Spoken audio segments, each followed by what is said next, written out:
পূৰ্বে আমাৰ LP TET আছিলে ইউপি টেট আছিলে আৰু অসমত আমি হাইস্কুল আৰু হায়াৰ ছেকেণ্ডেৰী টেট পৰীক্ষাও অনুষ্ঠিত কৰিছিলোঁ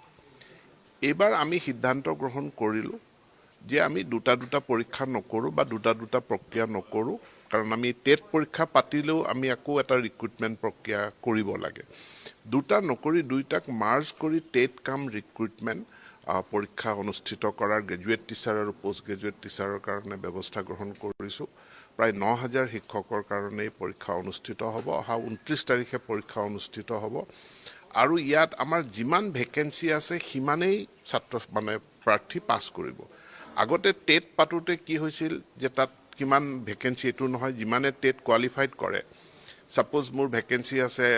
৫,০০০ কিন্তু ১৫,০০০ মানুহে হাইস্কুল টেট তেওঁলোকে পাছ কৰে এই ১৫,০০০ৰ পৰা আকৌ ৫,০০০ মই বাচিব লগা হয় এইবাৰ টেট কাম যেহেতু ৰিক্ৰুটমেণ্ট আমাৰ যিমান ভেকেঞ্চি আছে সিমান সংখ্যকেহে পাছ কৰিব মানে সিমানখিনিৰ মেৰিট লিষ্ট ওলাব আৰু তেওঁলোকে ডাইৰেক্ট ৰিক্ৰুটমেণ্ট পাব তো ৪টা বিষয় স্কলাষ্টিক co-scholastic ইনফ্ৰাষ্ট্ৰাকচাৰ আৰু কমিউনিটি পাৰ্টিচিপেশ্যন এই ৪টা বিষয়বস্তুৰ এক মূল্যায়ন গুণোৎসৱৰ জৰিয়তে কৰা হয় ইতিমধ্যে কোৱা হৈছে এই বছৰ আমি ৩৫খন ডিষ্ট্ৰিক্টত 44,094 বিদ্যালয়ত আমি গুণোৎসৱ অনুষ্ঠিত কৰিম যাৰ জৰিয়তে ৩৯,৬৫,০৮১ গৰাকী ছাত্ৰ ছাত্ৰীৰ তেওঁলোকৰ ইভালুৱেশ্যন হ'ব ৩টা পৰ্যায়ত গুণোৎসৱ অনুষ্ঠিত হ'ব প্ৰথম পৰ্যায় ইতিমধ্যে আপোনালোকে গম পাইছে যে গুণোৎসৱত ফাৰ্ষ্ট ডেটো হ'ল সেল্ফ ইভালুৱেশ্যন বিদ্যালয়খনৰ নিজেও কৰিবলগীয়া ইভালুৱেশ্যনৰ কাম বাকি ৩টা দিন এক্সটাৰ্নেল ইভালুৱেটৰ বিদ্যালয়খনত আহে গতিকে ৬ তাৰিখৰ পৰা ৬ জানুৱাৰীৰ পৰা প্ৰথম পৰ্যায় আৰম্ভ হ'ব ৬, ৭, ৮, ৯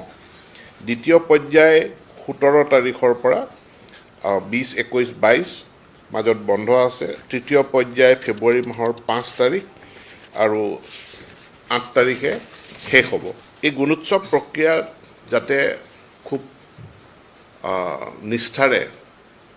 শৃংখলাবদ্ধতাৰে অনুষ্ঠিত হয় তাৰ কাৰণে প্ৰশিক্ষণ আজি যোৱাকালিৰ পৰা আৰম্ভ হৈছে মাষ্টাৰ ট্ৰেইনাৰসকলে গৈ প্ৰত্যেকখন জিলাত প্ৰশিক্ষণ দিব আৰু এক্সটাৰ্নেল ইভালুৱেটৰ যিসকলক নিয়োগ কৰা হ'ব তেওঁলোকৰো প্ৰশিক্ষণ হ'ব আৰু সকলোকে মই নিষ্ঠাৰে একাগ্ৰতাৰে এটা ডাঙৰ দায়িত্ব হিচাপে এই গুণোৎসৱৰ দায়িত্ব পালন কৰিবৰ কাৰণে মোৰ ফালৰ পৰা মই আহ্বান জনাইছোঁ আমি লাহে লাহে গুণোৎসৱ প্ৰথম পৰ্যায়ত আমি যেনেধৰণে কৰিছিলোঁ তাৰ গোটেই ব্যৱস্থাটোৰ উন্নীতকৰণৰ আমি ব্যৱস্থা কৰিছোঁ বিশেষকৈ ইনফ্ৰাষ্ট্ৰাকচাৰ এইটো আমাৰ কৰণীয় চৰকাৰখনৰ কৰণীয় গতিকে ইনফ্ৰাষ্ট্ৰাকচাৰৰ কাৰণে গুণোৎসৱৰ মূল্যায়নত কোনো নম্বৰ নাপায় ইনফ্ৰাষ্ট্ৰাকচাৰৰ মূল্যায়ন হ'ব আৰু সেইখিনি ডাটা সমগ্ৰ শিক্ষালৈ আহিব শিক্ষা বিভাগলৈ আহিব আৰু ইনফ্ৰাষ্ট্ৰাকচাৰৰ উন্নীতকৰণৰ কাৰণে ব্যৱস্থা গ্ৰহণ কৰা হ'ব কিন্তু যি গ্ৰেডিং হয় গ্ৰেডিঙত ইনফ্ৰাষ্ট্ৰাকচাৰটো যুক্ত কৰা হোৱা নাই কাৰণ বিল্ডিং ভাল হ'লেই বিদ্যালয়খন ভাল হ'ব নোৱাৰে আন্তঃগাঁথনি ভাল হ'লেই বিদ্যালয়খন ভাল হ'ব নোৱাৰে বিদ্যালয়খনৰ ছাত্ৰ ছাত্ৰীৰ তেওঁলোকে কিমান দূৰ তেওঁলোকৰ বোধগম্য হৈছে সেইটোৰ এছেছমেণ্ট কৰাটোৱেই হ'ল আমাৰ প্ৰধান কাম আৰু সেইটো কৰাৰ কাৰণে